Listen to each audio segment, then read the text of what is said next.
गुरुर्ब्रह्मा गुरुर्विष्णुः गुरुर्देवो महेश्वरः गुरुरेव परं ब्रह्म तस्मै श्री गुरवे नमः। ओम दयानंदचरणौ मनसा स्मरामि दयानंदचरणौ శిరసా నమామి। నేను నాది ఇప్పుడు నాది అనుకున్నది నాకు కావలసినట్టుగా వస్తే అబ్బా ఏమిటో స్వామి అన్నీ నేను అనుకున్నట్టే జరిగిపోతాయి అంతే।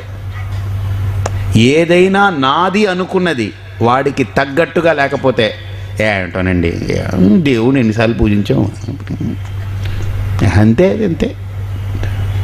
దుఃఖం నాకు కావలసినట్టు వస్తే సుఖం, నాకు కావలసినట్టు రాకపోతే దుఃఖం। ఇప్పుడు ఈ సుఖము దుఃఖము రెండు వచ్చాయి కదా। ప్రకృతిలో ఎక్కడ సుఖ దుఃఖాలు లేవు, ఉన్నాయంటారా? సుఖ దుఃఖాలు ఉన్నాయా? లేవు। అందుకనే 20లో పెళ్లి చేస్తారు, 60లో పెళ్ళి, షష్ఠి పూర్తికి పెళ్ళి అవుతుంది కదా।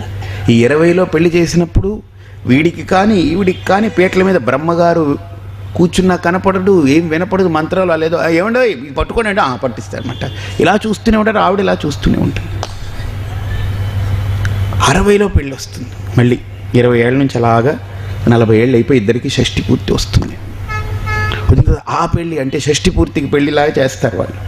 చేస్తే ఈవిడ ఆయన్ని చూడదు, ఆయన ఈవిడిని చూడదు, ఈ తాతగారు మామగారు ఇద్దరు చూడరు। ఈవిడ వాళ్ళందరినీ పలకరిస్తూ ఉంటుంది, ఈయనేమో వాళ్ళందరినీ పలకరిస్తూ ఉంటారు। నేను ఒకసారి వెళ్ళాను, మా గురువుగారు వస్త్రాలు అవి పట్టుకెళ్ళి ఇచ్చిరా అన్నారు। నేను చూశాను, ఏమిటమ్మా మామగారు ఏంటి మీరు తాతగారిని పట్టించుకోవట్లేదు, అండని పట్టించుకుంటారు। ఏం పట్టించుకుంటాం బాబు, పట్టించుకుని ఇలా అయిపోయాం అంతే, ఇంకేం పట్టించుకునేది ఆయన్ని। 20 నుంచి 60కి వచ్చేటప్పటికి ఈ స్థాయి వచ్చింది, అంటే ఈ స్థాయి రావడానికి 20 నుండి 60 రావాలన్నమాట। నేను అప్పుడు ఈయన్ని అడిగాను తాతగారిని, నేను ఊరుకోకుండా। ఆయన లేరు, నేనేం పట్టించుకోక్కర్లేదండి, ఆవిడ పట్టించుకోకుండా ఉంటే చాలండి, ఆవిడ నన్ను ఇలా వదిలేస్తే చాలండి, ఇలా వదలకనే 60 దాకా తెగకుండా లాక్కొచ్చి వదిలేస్తే ఇప్పుడు మీ వెనకాల మీ గురువుగారి దగ్గరికి వచ్చేస్తా అన్న। 20లో ఉన్నది 60లో ఏమైంది, ఎక్కడికి పోయింది? అదే కదా, అదే మనుషులు కదా। ఏమిటండి స్వామి చూసి చూసి చూసి అయిపోయింది, ఇంకేంటి చూస్తాం, అయిపోయింది అంతే అంతే। గుర్తుపెట్టుకోండి, ప్రకృతి కూడా అంతే। ఒకటి నాకు కావలసినట్టు వస్తే అది సుఖం, అదే విషయం నాకు అక్కర్లేని సమయంలో వస్తే దుఃఖం అయిపోతుంది। నాకు కొడుకంటే బాగా ఇష్టం, చిన్న కొడుకుని తీసి కూర్చోబెట్టుకుని ముద్దాడుతాను, బుజ్జి అని అంటాను, నానా అంటాను, అబ్బా అంటాను, ఈ బుగ్గలు గిల్లుతాను, ముద్దు పెట్టుకుంటాను, వాడిని ముద్దాడుతాను, అన్నీ చేస్తాను। కానీ నేనేదో ఒక వ్యగ్రతతో ఒక బాధతో ఏదో ఒక డిస్టర్బెన్స్లో ఉన్నప్పుడు వాడు నిన్న మా నాన్నగారు అబ్బో చాలా ఇచ్చేసాను, వాడు కూడా మీ నాన్నగారు అంటే బుద్ధి లేనా, దానికి లేదు నీకు లేదు వదిలిపో, ఓరు బాబోయ్ దానికి అది వినపడకుండా అంటాడు, వినపడిందంటే బుద్ధి ఎవడికి లేదు, నీకు లేదు। చూడండి ఎలా అంటున్నాడు చూడండి, నీకు లేదు అంటే అలాంటి అప్పుడు ఆవిడ ఏమండో ఏమిటి ఏదో అంటున్నారు, అబ్బాబే వీడికి ఊరిని డిస్టర్బ్ చేస్తున్నాడు అందుకనే, అర్థమైందా? కాబట్టి ఏ విషయమైతే నాకు సుఖాన్ని ఇచ్చిందో, అంటే ఇప్పుడు నేను ఎందుకు మీకు చెప్పడానికి వచ్చానంటే ఇప్పుడు ఇంత నవ్వుతున్నారు కదా, ఈరోజు ఎంతసేపు ఇలా నవ్వుతారో నేను చూస్తాను। అయ్య బాబోయ్ ఇప్పుడు మా మీద వేస్తారు, ఇప్పుడు ఎక్కడండి పాలు కోడేరు గొల్లలు కోడేరు ఎక్కడెక్కడికి పోవారు బాబు మీరు। ఇప్పుడు సపోజ్ నేను ఇంకా ఏదో ఇంక అంతు చూద్దామని కూర్చుని అనుకోండి, మీరే మెల్లగా లేస్తారు అటు ఇటు, అంటే రేపు కూడా ఉంటుంది కదండి, చూద్దాంలేండి రేపు వద్దాం, రేపు ఆఖరి రోజు కదా పాపం, రేపు వద్దాం, పాపం ఎవరికి నాకు। కాబట్టి సుఖ దుఃఖానాం పురుషః హేతుః, కార్యకరణ కర్తృత్వే ప్రకృతి హేతుః। ప్రకృతి ఏం చేసింది, కార్యకరణ సంఘాతాలను తయారు చేసి వదిలేసింది, దాన్ని కలిపెట్టుకునేదంతా నేను। సుఖము దుఃఖము సుఖము దుఃఖమని లేదు। ఇప్పుడు నేనేం చేయాలి, ఇప్పుడు దుఃఖం వచ్చింది, ఎవరో అన్నారు ధర్మం చేయవయ్యా, ఈ పోతాయి, ధర్మం చేస్తున్నాను, అంటే పుణ్యం సంపాదిస్తాను, నాకు మంచి లోకం వస్తుంది, మంచి ఇది వస్తుంది. అర్థమైందా? ఇక్కడ మనకు అదే శాస్త్రం ఉంటుంది. ఇక్కడ శ్రీకృష్ణ పరమాత్మ ఏమంటున్నారనంటే, ఒక వ్యక్తి తాను ఈ పిండమయ దేహంలో ఉండి ప్రకృతిని చూస్తూ, సమష్టి ప్రకృతిని చూస్తూ, కార్యకరణ సంఘాతాదులను ఉపయోగించుకుంటూ సుఖదుఖాది అనుభవాల్ని పొందుతూ వాడు ఏం చేస్తాడు, నేను మంచి చేస్తే మంచి జన్మ వస్తుంది అనే భావనతో పుణ్యకర్మలు ఆచరిస్తాడు. కొంతమంది పుణ్యము కర్మ జన్మ ఉందో లేదో నాకు తెలియదు, ఇక్కడ హాయిగా బతికేయాలి, అబద్ధమా సత్యమో లేకపోతే అధర్మమో ధర్మమో న్యాయమో అన్యాయమో నాకు సంబంధం లేదు, నేను బతికేస్తాను, నేను హాయిగా ఉండాలి ఇక్కడ అని వీడి ఒక కర్మ, వాడి ఒక కర్మ దేనికి కారణమవుతుంది? అందుకనే ఇక్కడ శ్రీకృష్ణ పరమాత్మ చాలా అద్భుతంగా చెప్తున్నారు, పురుష ప్రకృతిస్థో హి భుంక్తే ప్రకృతిజాన్ గుణాన్ కారణం గుణసంగోస్య సదసద్యోని జన్మసు. ఇప్పుడు ఈ పురుషుడు ప్రకృతిస్థుడయ్యాడు కదా. ప్రకృతిస్థుడు అని అంటే కార్యకరణ సంఘాతాల్లో కూరుకుపోయినాడు. ఇప్పుడు ఉన్నాడు చూడండి, ప్రకృతిస్థుడయ్యాడు ఈ పురుషుడు. పురుష ప్రకృతిస్థః హి, ఇందులో ఉండడం వల్ల భుంక్తే ప్రకృతిజాన్ గుణాన్, మాయ పుట్టించే గుణాలని, మాయ వల్ల కలిగే గుణాలని వాడు తింటున్నాడు. ఆ మాయా గుణాలని తింటూ దేంట్లో ఉన్నాడు? మాయా కార్యంలో ఉన్నాడు. మాయా కార్యమైన ఈ వెష్టి పంచభూతాల్లో ఉంటున్నాడు. మాయా కార్యమైన ఆ శబ్దస్పర్శ రూపరసగంధాలను అనుభవిస్తున్నాడు. అంటే దీంతో కలుపుతూ నాకు అనుకుంటున్నాడు, వాడికేం కాదు, దీంతో కలుపుతున్నాడు. ఇప్పుడు ఏసీ, చల్లగా ఏసీ పెట్టారనుకోండి, బాగా ఉక్కపోతగా ఉంది, ఏసీలోకి వెళ్ళారనుకోండి, అబ్బా నాకు అనుకున్నాడు, కానీ చర్మము సంతృప్తి చెందుతుంది. తిన్నాడనుకోండి, కడుపు సంతృప్తి చెందుతుంది. విన్నాడనుకోండి, చెవి సంతృప్తి చెందుతుంది. కానీ వీడేమనుకోండి, నేను అన్నాడు. నేను అనేది ఒక్కదానిట్లో ఒక్కసారి సంతృప్తి చెందితే ఇంకా మళ్ళీ కోరుకోదు. కానీ నేను సంతృప్తి చెందట్లేదు కాబట్టి ప్రతిదీ పదే పదే పదే పదే కోరుకుంటున్నాను. కాబట్టి ఇప్పుడు నేను ఏం చేస్తున్నానంటే, దేన్ని పొందినా ఇక నాకు చాలు అని ఎందుకు అనలేకపోతున్నాను అంటే, ఏది నాకు చెందట్లేదు కాబట్టి. నాకు అర్థం కావట్లేదు అది. నేనేమనుకున్నాను, నాకు అనుకున్నాను, నాదే అనుకుంటున్నాను, కానీ నాది కాదు, నాకు కాదది. అది ఇంద్రియాలు ఇంద్రియార్థాల్ని పొందుతున్నాయి, ఇంద్రియాలు ఇంద్రియ విషయాల్ని పొందుతున్నాయి. బాగా ఆలోచించండి. తాగితే దప్పిక తీరుతుంది, నేనేమనుకున్నాను, అబ్బా నేను తృప్తి పొందానని. తింటే ఆకలి తీరుతుంది, అబ్బా నేను అనుకుంటున్నాడు. ఏదైనా మంచి సంగీతం వింటే అబ్బా నాకు సంతృప్తి అను. వాడికి సంతృప్తి అయితే, బాగా చూడండి, వాడే కనుక సంతృప్తి చెందితే ఇక మళ్ళీ దేని జోలికి వెళ్ళడు. కానీ వాడు సంతృప్తి చెందటం లేదు. ఇంద్రియాల్ని సంతృప్తి పరిచి వాడు నేను సంతృప్తి పొందుతున్నాను అనుకుంటున్నాడు. మళ్ళీ ఆ ఇంద్రియాలు దేన్నో అడుగుతున్నాయి, మళ్ళీ దానికోసం వీడు ప్రయత్నం, మళ్ళీ బయట నుంచి వీటిని ఇస్తున్నాడు, వాడు సంతృప్తి చెందానని అనుకుంటున్నాడు. మళ్ళీ ఇంద్రియాలు అడుగుతున్నాయి. ఇలా జన్మ అంటే అర్థం ఏంటంటే, ఇంద్రియాలు అడుగుతూ ఉండడం, వీడు విషయాల్ని పెడుతూ ఉండడం. అది కొద్దిగా ఊరట పొందితే అబ్బా అనుకోవడం. పిల్లలు ఏదో అడుగుతారు, మనం కొనివ్వడం. వాళ్ళు తినేలోపు ఇంకోటి ఏదో కనిపిద్దాం అంటాడు, మళ్ళీ దాన్ని పట్టుకెళ్ళి కొనివ్వడం. వీడు హాయిగా అంటే అబ్బా మా కొడుకు హాయిగా ఉంటే నాకు హాయం చేయాలండి. అలాగనే లోపల నేను కూడా ఏమవుతున్నాను, ఇంద్రియాలని సేద తీరుస్తూ, ఇంద్రియాలు తృప్తి పడితే అబ్బా నేను తృప్తి పొందానని అనుకుంటున్నాను. నిజంగా ఈ లోకంలో అనుకుంటూ బ్రతకడమే కానీ అయ్యుండి బ్రతకడం కాదు.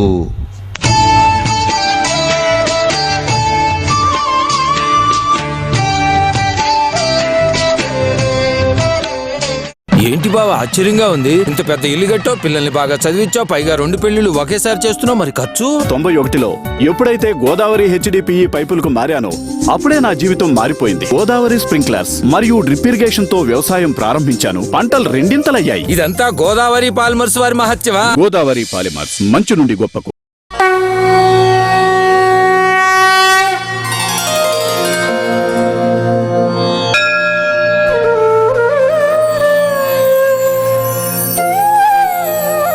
పవిత్రతకు పరిమళానికి గౌదర్బార్ అగర్బత్తి.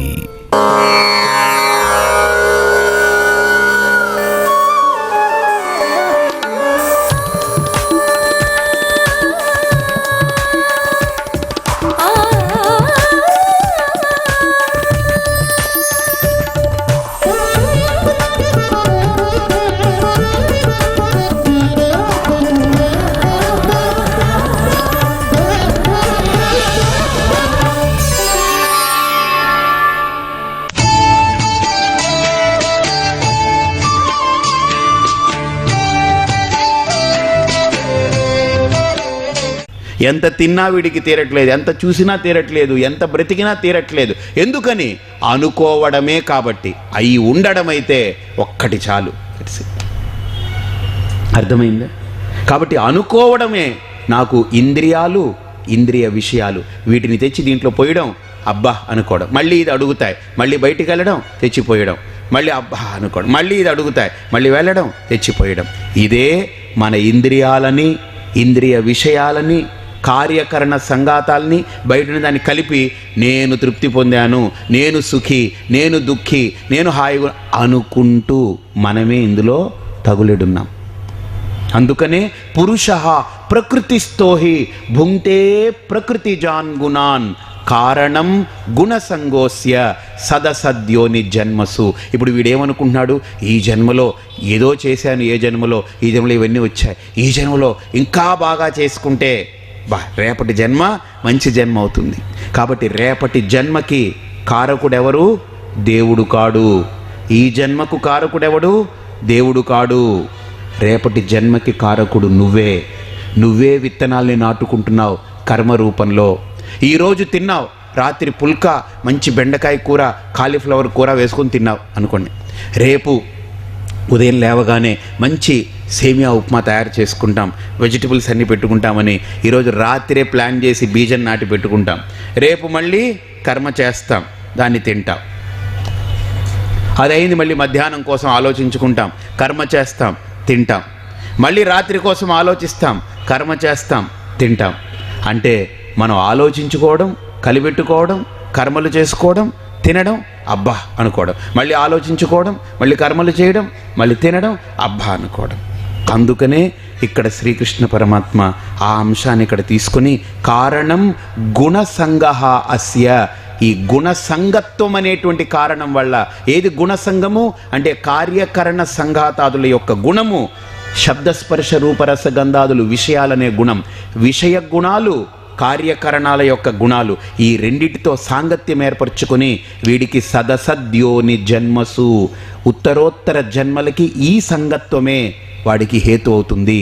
అందుకనే శ్రీకృష్ణ పరమాత్మ 15వ అధ్యాయంలో దీనికి కౌంటర్గా అసంగ శస్త్రేణ దృఢేన చిత్వా తతః పదం తత్పరిమార్గితవ్యం యస్మిన్ గతా న నివర్తంతి భూయః.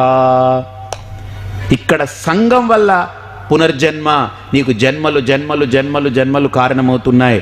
జన్మలకు కారణం కర్మ కాదు, మూలమేంటి? సంగము. అందుకని అక్కడ అసంగ శస్త్రేణ దృఢేన చిత్వా. కాబట్టి ఇక్కడ శ్రీకృష్ణ పరమాత్మ ఆ అంశాన్ని చెప్తూ ఇక్కడ ముందుకెళ్తూ అంటున్నాడనమాట, అసలు వీడెవడండి? వీడు ఈ కార్యకరణ సంఘాతులనే గుణాలని, శబ్దస్పర్శ రూపరసగంధాదులు విషయాదులనే గుణాలని, వీటన్నిటినీ కలగా పులగం చేసుకుని నెత్తిన పులుకొని వీడెవడో వీడికి అర్థం కాకుండా అదే వాడైపోయి మిగిలిన్నాడు. బురదలో ఉన్న మాణిక్యం, బురదలో ఉన్న మాణిక్యం బురదగానే ఉంటుంది. బాగా ఆలోచించండి. బురదలో ఉండే మాణిక్యం ఎప్పటికీ బురదే. కానీ ఎవడో ఆ బురదలో దిగాడు, తెలియక అడుగు పెట్టాడు, వాడికి ఏదో గుచ్చుకున్నట్టు అయింది. ఏమిటో అని చెప్పి ఇలాగా పట్టుకున్నాడు, ఏదో చిన్న రాయి ముక్కలాగా అనిపించింది, తీసి బయట పారేశాడు. బయట పారేసిన తర్వాత కొద్ది కొద్దిగా బురద వదిలింది. అది చూడ్డానికి ఏదో తేడాగా ఉంది. అయితే వీడు కాళ్ళు కడుక్కుంటున్నప్పుడు ఈ నీళ్లు వెళ్ళి దానికి తగిలాయి, ఇంకా కొద్దిగా బురద వదిలింది. చూశాడు, ఇదేమిటో తేడాగా ఉందన్నాడు. దాన్ని తీశాడు, ఇంకా బాగా కడిగాడు, రఫ్గా ఉంది, ఏదో రంగురాయి తేడాగా ఉందనుకున్నాడు. తీసుకెళ్ళాడు, సరైన వ్యక్తి దగ్గర పెట్టాడు, దాన్ని చిజిలింగ్ చేశాడు, ఓపెన్ చేశాడు, దానంతా పెచ్చులన్నీ తీసేశాడు. చూస్తే అద్భుతమైన మాణిక్యం. ఎంత గొప్పదైనా బురదలో ఉన్నంత వరకు బురదే, మాణిక్యం కాదది. అలాగనే ఈ గుణ సంగత్వంతో వీడు కూడా గుణి అయిపోయాడు. నిర్గుణుడై ఉన్నటువంటి వీడు గుణి అయిపోయాడు. కాబట్టి ఇప్పుడు ఈ గుణి బయటపడాలి అని అంటే ఇక్కడ శ్రీకృష్ణ పరమాత్మ ఒక అమోఘమైనటువంటి కోణంతో ఇక్కడ ఒక కాన్సెప్ట్ చెప్తున్నారు. చెప్పండి. శ్రీ భగవానువాచ ఉపద్రష్టానుమంతాచ భర్తా భోక్తా మహేశ్వరః పరమాత్మేతి చాప్యుక్తః దేహేస్మిన్ పురుషః పరః. అస్మిన్ దేహే స్థితః పురుషః పరః. ఈ దేహంలో ఉంటున్న వాడు పరుడయ్యా, వాడు ఇది కాదు. ఇది బాగా అద్దెకు తెచ్చుకున్న కొంప, అంతే. అద్దెకు ఉంటున్నాడు. ఇది పర్మనెంట్ అడ్రస్ ఏం కాదు, టెంపరీ కూడా వాడిది కాదు, ఉంటున్నాడు అంతే బస్. కానీ తానైపోయాడు. ఇది అదే సమస్య. తనది కానిది తను ఉంటున్నది తానైపోయాడు అని అంటే ఎంత అవివేకం అది. ఇంతకంటే అజ్ఞానం ఎక్కడుంది? అజ్ఞానం అంటే ఎక్కడో లేదు, ఇక్కడే ఉంది. తనది కాని దాన్ని తనదిగా, తనది అయ్యున్న దాన్ని తెలియనివ్వకుండా ఈ చేయగలగడమే అజ్ఞానం యొక్క కారణం. తనది కాని దాన్ని తనదిగా, తానుగా, తానయ్యున్నది తనకు తెలియనివ్వకుండా చెయ్యడమే అజ్ఞానం యొక్క మంచి విషయం. కాబట్టి ఇక్కడ శ్రీకృష్ణ పరమాత్మ ఆ ఒక్క అంశాన్ని ఒలుస్తూ ఆయన అంటున్నారు, అస్మిన్ దేహే స్థితః పురుషః సపరః. ఈ దేహంలో ఉన్నాడే వాడు దేహీ కాదు, క్షేత్రంలో ఉన్నాడే క్షేత్రీ కాదు, క్షేత్రజ్ఞుడే. క్షేత్రీ అయితే వాడు వేరే అయిపోతాడు. క్షేత్రీ అనలేదు చూడండి, క్షేత్రజ్ఞుడు. క్షేత్రజ్ఞుడు కాబట్టే క్షేత్రీ అయితే కృష్ణుడు పట్టించుకోడు. క్షేత్రజ్ఞుడు కాబట్టే క్షేత్రజ్ఞం చాపి మాం విద్ధి. వాడు ఈ దేహానికి ఏ రకమైన సంబంధం లేదు కాబట్టే వాడు నాకు సంబంధించిన వాడు. దేహంతో అంతో ఇంతో సంబంధం ఉన్నా వాడు నాకు సంబంధమే లేదు. గుర్తుపెట్టుకోండి. అంటే ఈ గుణాలతో సంబంధం పెట్టుకున్నవాడు నాకు సంబంధం లేనివాడు. ఈ గుణాలు వాడిది కాదు కాబట్టే ధైర్యంగా శ్రీకృష్ణ పరమాత్మ నేనే ఆ క్షేత్రజ్ఞుణ్ణి అని చెప్పాడు. అందుకనే విష్ణు సహస్రనామంలో క్షేత్రజ్ఞోక్షర ఏవచ వేదో వేద విదవ్యంగో వేదాంగో వేదవిత్ కవి. కాబట్టి ఇక్కడ ఆ క్షేత్రజ్ఞుడు ఎవరయ్యా అనంటే చాలా అద్భుతంగా చెప్తున్నారు ఆయన. ఈ దేహంలో ఉంటున్నప్పటికీ అస్మిన్ దేహే స్థితః అపి సపురుషః పరః. వాడు పరుడు, అన్యుడు, విలక్షణుడు, అంటే ఈ మాయకు సంబంధం లేనివాడు. మరి ఎవరండి వాడు? ఇక్కడ చాలా గొప్పగా పదాలు వాడారు. ఉపద్రష్ట, హనుమంత, భర్త, భోక్త, మహేశ్వరః, పరమాత్మ ఇతి చ. అంతేకాదు ఉపద్రష్ట, హనుమంత, భర్త, భోక్త, మహేశ్వరః, పరమాత్మ 6 శబ్దాలతో వాడారు వాడిని. ఏమిటి? ఉపద్రష్ట సమీపస్థః సన్ దృష్టా స్వయం అవ్యాపృతః స ఉపద్రష్టః. అంటే వాడు ఎలా ఉన్నాడు అని అంటే ఉపద్రష్టుడై ఉన్నాడు. ఉపద్రష్ట అనంటే ద్రష్ట అంటే చూసేవాడు, చూసేవాడిని తెలుసుకునేవాడు. ఉపద్రష్ట అంటే చూసేవాడిని తెలుసుకునేవాడు. అంటే ఇప్పుడు ఇక్కడ మీరు వింటున్నారు, నేను చెబుతున్నాను కదా. ఇప్పుడు మీరందరూ నన్ను చూస్తున్నారు, బాగా చూడండి. మీకు ఒక చిన్న ఉపద్రష్ట అంటే మీకు చూపిస్తాను ఇప్పుడు ఎలా ఉంది. ఇప్పుడు మీరందరూ నన్ను చూస్తున్నారు, అవునా? ఇప్పుడు మీరు బాగా ఆలోచిస్తే నన్ను చూస్తున్న మీరు ఒక్కసారి కళ్ళు మూసుకుని నన్ను లోపల చూస్తే నేను కనపడుతుంటాను, నా రూపం. ఆ రూపాన్ని మీరు చూస్తుంటారు. ఇప్పుడు పరిపూర్ణానంద అనే రూపం అది దృశ్యం, దాన్ని చూసేవాడు ద్రష్ట. ఇప్పుడు మీరు బాగా గుర్తుపెట్టుకోండి, చూసేవాడు చూడబడేది ఈ రెండు ఉన్నాయి కదా. అసలు ఈ రెండు కూడా ఒక మహాప్రకాశమే వెలుగొందుతూ ఉంది. ఆ ప్రకాశమే ఉపద్రష్ట, ఆ చైతన్యమే ఉపద్రష్ట. చైతన్యంలో చూసేవాడు చూడబడేది అని రెండు ఉన్నాయి, కానీ చైతన్యానికి రెండూ లేదు. ఈ ద్రష్ట దృశ్యం ఉన్నంతసేపు ఉంటాడు, దృశ్యం మారుతుంది, ఇంకో దృశ్యం వస్తుంది, ఇంకో దృశ్యం మారుతుంది, ఇంకో దృశ్యం మారుతుంది. ఈ ద్రష్ట దృశ్యాలను చూస్తూ చూస్తూ ఆఖరికి విసుగు చెంది ద్రష్ట కూడా పడిపోతాడు. దృశ్యం ఎలా తాత్కాలికమో ద్రష్ట తాత్కాలికం కాకపోయినా దీర్ఘకాలం, అంతేగాని శాశ్వతం కాదు. దృశ్యము తాత్కాలికం ద్రష్ట దీర్ఘకాలం, కొంతకాలం ఉంటాడు. ఎప్పుడు ఉదయం లేచింది మొదలు రాత్రి పడుకునేదాకా ద్రష్ట ఉంటాడు. కానీ దృశ్యం ఉదయాన్నే ఒక దృశ్యం, మళ్ళీ ఒక దృశ్యం, ఇలా దృశ్యాలు రోజంతా మారిపోతూ ఉంటాయి. ఇలా మారిపోయే దృశ్యాలు తాత్కాలికంగా ఉంటాయి. ద్రష్ట రాత్రి పడుకునేదాకా వాడే ఉంటాడు. కానీ వాడేమన్నా శాశ్వతమా? కాదు, వాడు పడిపోతాడు. కానీ వాడు పడిపోయినా ఏ చైతన్యమైతే పడిపోకుండా పడిపోయిన ద్రష్టని మళ్ళీ మేల్కొనే ద్రష్టని ఉపాదానంగా కారణభూతంగా ఉంచుందో అదే ఉపద్రష్ట, ఆ చైతన్యమే. అందుకనే దానికి పేరు అలుప్త దృక్. అంటే ద్రష్ట కళ్ళు మూసేస్తాడు, కానీ నేననే చైతన్యానికి కన్ను రెప్పపడదు. ఎప్పుడు అలుప్త దృక్, ఎప్పుడు ఉండేది అది.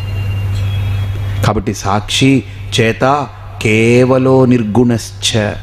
కాబట్టి ఇక్కడ అనుమంత, అనుమోదనం అంటే అనుమోదనం, అనుమంత అనంటే అనుమోదనం, అనుమననం, అనుమంత అంటే అనుమంత అంటే అర్థం ఏంటంటే జరిగే అన్ని కార్యాలని గమనిస్తూ ఉంటుంది. ఇప్పుడు ఇంట్లో కుర్రాడు చదువుకుంటున్నాడు అనుకోండి, తండ్రి చూస్తుంటాడు అంటే ఆయన ఒప్పుకున్నట్టేగా. ఇప్పుడు వాడు ఎగురుతూ గెంతుతున్నాడు కూడా, ఏయ్ కొంచెం చదువుకో అంటాడు. చదువుకున్నవాడిని ఏమని అంటాడా? ఏమన్నాడు? అలా చూస్తుంటాడు. అంటే చూశాడు అని అంటే అంగీకరించినట్టు అర్థం.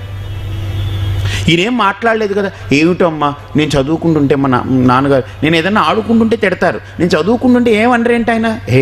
ఏం అనకపోవడమే నిన్ను ఆయన అభిమానించడం, నిన్ను ఒప్పుకోవడం. నిన్ను ఒప్పుకోకపోవడం అంటే ఏదో అంటున్నాడని. నిన్ను ఒప్పుకోవడంలో ఏమనక్కర్లేదు, మౌనంగా ఉంటే నేను ఒప్పుకున్నట్టే. అలాగనే లోపల ఆ మౌనమే హనుమంతా. ఆయన ఏం చేయడు, మౌనంగా ఉంటుంది. అంతేకాదు భర్త, ఉపద్రష్ట, హనుమంత, భర్త.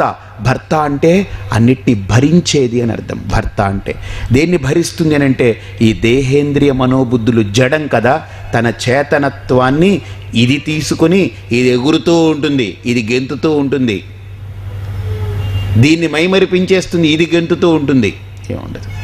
ఇప్పుడు ఈవిడ బ్రహ్మాండంగా ఇంట్లో మంచి చేసుకుని స్నానం చేసి జుట్టు దూకుని అన్ని బంగారాలు చీరలు గీరలు అన్నీ వేసుకుని స్ప్రే చేసి అది చేసి హ్యాండ్ బ్యాగ్ తీసి ఓ సెల్ ఫోన్ అన్నీ పెట్టుకుని, ఇదంతా ఎవరిది? వాడిది, ఇంత వాడిదే. షోకులు ఈవిడిది, షాకులు వాడిది. వీడికి షాకు, ఆవిడికి షోకు. అబ్బా ఇది అక్క ఎక్కడ ఉన్నది, ఇది చాలా బాగుంది అంటే ఈ మొన్ననే కొన్నా నేను అని ఈవిడ మొన్ననే కొన్నానని అంటుంది. కానీ కొనిచ్చింది ఎవరు? పాకెట్లో డబ్బు ఎవరిది? ఇది ఈయన.